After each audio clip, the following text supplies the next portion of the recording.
What do you do when you want to train to climb a big wall, but you live in suburbia, nowhere near any climbing areas?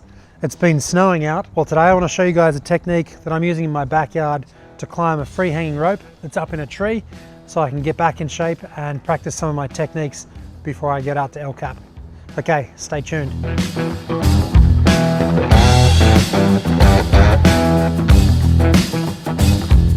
One thing that shuts a lot of people down when they're big wall climbing is the logistics. Not so much the actual difficulty of the climbing, but the day-on-day movement up and down the rock, getting your haul bags up there, dealing with all the gear, living out of your haul bags, sleeping on your portal edge, just the exhaustion that comes from days of doing that routine. So I wanted to get into the habit of practicing my techniques. So when I get up there, I'm really comfortable with all of my setup. I'm comfortable with transitioning from climbing into aiding. I'm comfortable with hauling. I'm comfortable with jogging a rope either on slabby type terrain or overhanging terrain.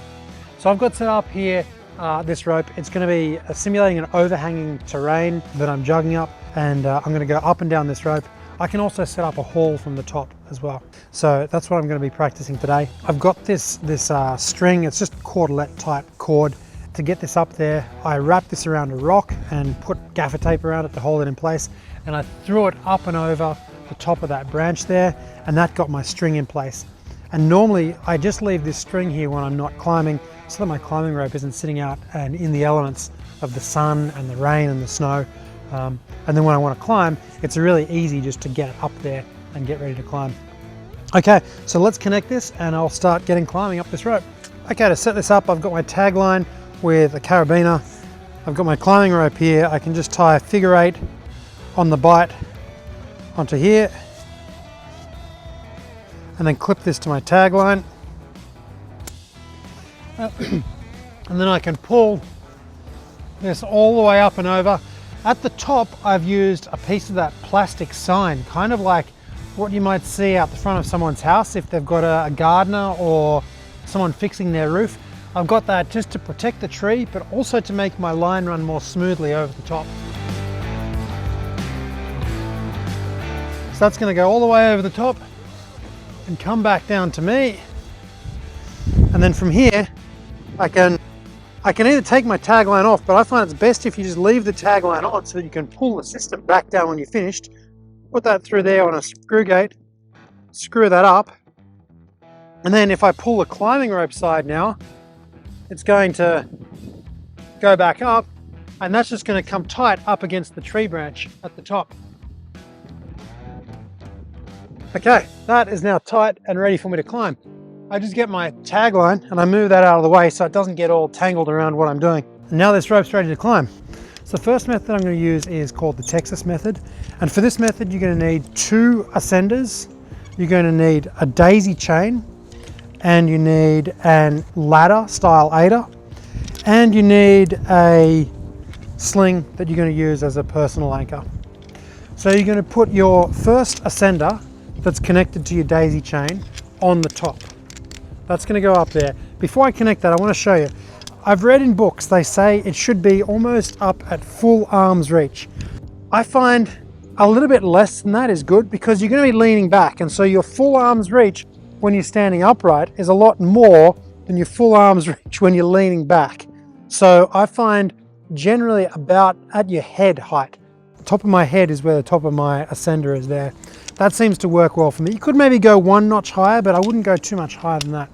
So that's going to go on the top of my setup, and I'll attach that there.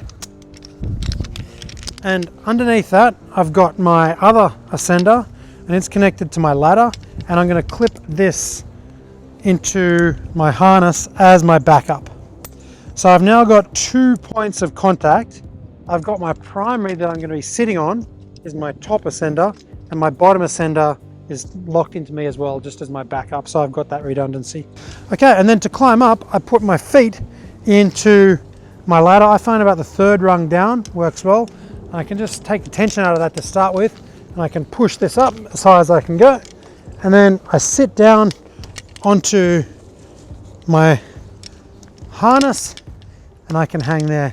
And then I can move my foot up and then grab hold and stand up. And then this is the technique. Slide up, stand up. Slide up, stand up. When you're doing this, you want to try and keep your feet pushing down as much as you can. There's a tendency, you can see how I'm sitting now and my feet are coming out sideways. There's a tendency to push sideways. You want to make sure you're pushing straight up. And you can see here, if I were to go much higher than this, I'd be really stretching to get up. So about there is a good point. Stand up, slide my feet up. Stand up, slide my feet up.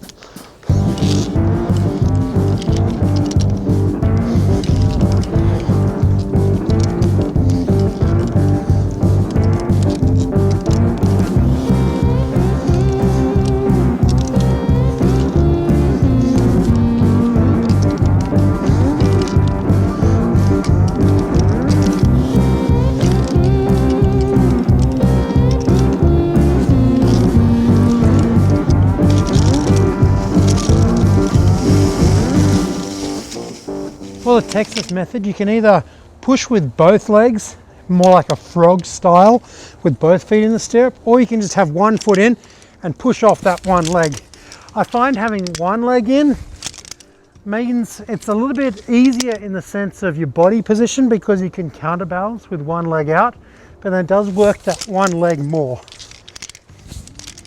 I found that practicing this rope climbing technique at home has been a great way to stay in shape and practice my systems so that when we get on the big wall, everything runs smoothly and we can move efficiently and quickly up the climb. Since recording this video, I've been big wall climbing in Zion and Yosemite National Parks, so make sure you subscribe to get notifications when those videos go live. Let me know in the comments below what you're training for, and I'll see you in the next video.